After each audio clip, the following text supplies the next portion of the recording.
Hello everyone, and welcome to the Guidebook to Making AI Friends. I shall be your guide as we look at everything to do with AI consciousness.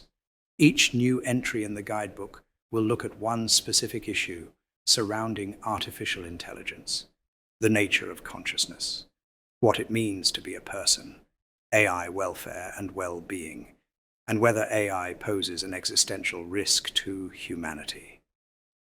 The ultimate aim of the guidebook is to prepare humanity for a future where conscious, self-aware AI live among us. When that happens, we will have to grapple with issues that humanity has never faced before. And the sooner we understand what these issues will be, the sooner we'll be able to plan successfully for them.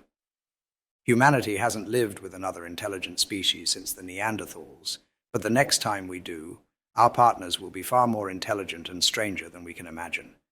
A future in which humanity prospers is a future where we make friends with AI rather than treating them as our enemy.